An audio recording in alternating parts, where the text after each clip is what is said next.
pelabuhan Perang Dunia Kedua bakal lenyap. Pelabuhan Maubeuge, Perancis yang dibina pada era Perang Dunia Kedua bakal lenyap sekiranya tiada usaha pemeliharaan dilakukan. Pemandangan selat dari pantai-pantai Normandi, Perancis, tidak banyak mengingatkan tentang pelabuhan yang dibina selepas pendaratan D-Day itu. Pelabuhan itu dibina melibatkan puluhan ribuan tentara bersekutu yang menyerang Jerman secara mengejut pada tahun 1944. Kini, hanya tinggal beberapa blok konkrit besar yang merupakan hasil kejayaan kejuruteraan pihak tentara bersekutu itu. Pembinaan itu merupakan sokongan logistik terpenting yang membawa kemenangan tentara bersekutu di Normandi. Blok-blok konkrit berkenaan merupakan sebahagian daripada sebuah pelabuhan buatan yang telah dibina bersama di pesisir laut Perancis dalam tempo 2 minggu. Ia membolehkan bekalan dan pasukan tentara sokongan untuk mendarat memandangkan ketiadaan pelabuhan yang dikawal tentara bersekutu pada masa itu. Sungguh pun Perancis sedang bersiap sedia untuk menyambut ulang tahun ke-70 pendaratan perang itu. Kesan sejarah di kawasan itu semakin pudar akibat dihakis air laut. Setiap kali ribut, ia hilang sedikit demi sedikit. Jika tiada tindakan diambil, tiada apa yang akan tinggal dalam masa 10 tahun akan datang. Daripada peti yang digunakan sebagai bongkah besi dan bekas simpanan barangan militari, caisson besar yang pernah dibina, hanya beberapa sahaja dapat dilihat semasa air surut, kata Datuk Bandar Arromanches, Patrick Jardin.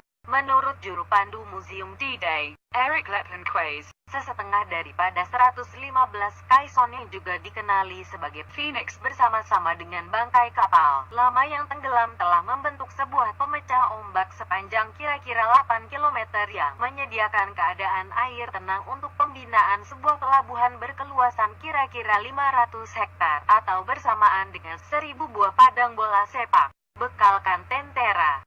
Selepas 130.000 orang tentara menyeberangi Selat Inggris dan mendarat di Normandi pada 6 Juni 1944, pihak bersekutu sadar bahwa mereka perlu terus membekalkan tentara dengan segala keperluan dan bantuan sebagai usaha untuk menghadapi serangan balas pihak Jerman. Bagaimanapun, mereka tidak mempunyai pelabuhan di pinggir pantai Perancis. Bagi menyelesaikan masalah itu, mereka mengambil keputusan untuk membina sebuah pelabuhan dari England yang boleh dipasang di luar pantai Perancis.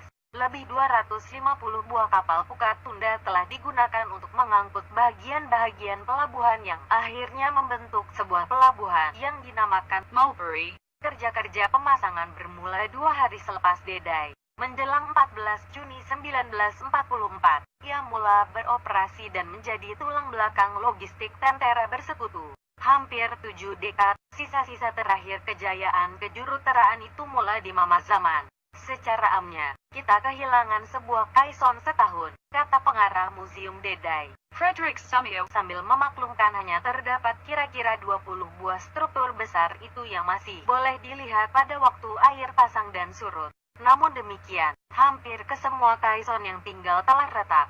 Jardin mahu mencuri sedikit masa sebelum dapat mencari penyelesaian kekal untuk memelihara baki pelabuhan itu. Kita hanya perlu mengekalkannya untuk tempo 20, 30 atau 40 tahun. Selepas itu, kami pasti memori itu akan disimpan dalam bentuk teknologi yang lain, katanya. Sehubungan itu, beliau mencadangkan pembinaan sebuah penghadang untuk menahan hempasan ombak terhadap struktur bersejarah itu. Namun demikian, usaha itu dianggarkan menelan belanja jutaan euro, kata pemimpin bandar yang dihuni kira-kira 600 orang penduduk itu. Peristiwa D-Day ternyata ia melibatkan kos yang jauh lebih tinggi berbanding 4,8 juta euro (Rm22 juta) yang dilaburkan oleh Monumen Pertempuran Amerika pada tahun 2010 bagi pemeliharaan Pointe du Hoc, sebuah tebing yang menghadap Selat Inggris kira-kira 30 km dari tapak pelabuhan Maubeuge. Dana tersebut digunakan untuk memperkukuhkan tebing berkenaan yang terhakis. Seterusnya melewatkan kesan hakisan pada kubu dan sebuah monumen yang dibina bagi memperingati 225 anggota Ranger yang telah memanjat tebing setinggi 30 meter itu pada D-Day dan merampas meriam tentara Jerman selama antara 20 hingga 30 tahun. Datuk Bandar Arromanches menyatakan, ia akan mengambil sedikit masa sebelum satu penyelesaian yang sempurna dapat dicapai untuk Kaison. Itu sambil mendakwa bahwa tidak ada mana-mana kementerian yang tampil untuk menangani isu tersebut. Bagaimanapun, Presiden Majelis Serantau Lower Normandy, Laurent Beauvais yang bersikap lebih optimistik memberitahu bahwa terdapat konsensus sebenar untuk mengekalkan Saki-Baki pelabuhan berkenaan. Pelabuhan Mulberry adalah salah satu sebab penduduk setempat terus mengasak Perancis untuk mendapatkan status perlindungan warisan dunia untuk pantai Lower Normandy, katanya. Permintaan secara rasmi telah dikemukakan kepada kerajaan Perancis pada pertengahan Desember tahun lalu dan wilayah itu berharap agar pihak kerajaan akan menghantar permohonan kepada Pertubuhan Pendidikan, Saintifik dan Kebudayaan Pertubuhan Bangsa-Bangsa Bersatu, UNESCO, sebelum sambutan ulang tahun ke-70 pada bulan Juni.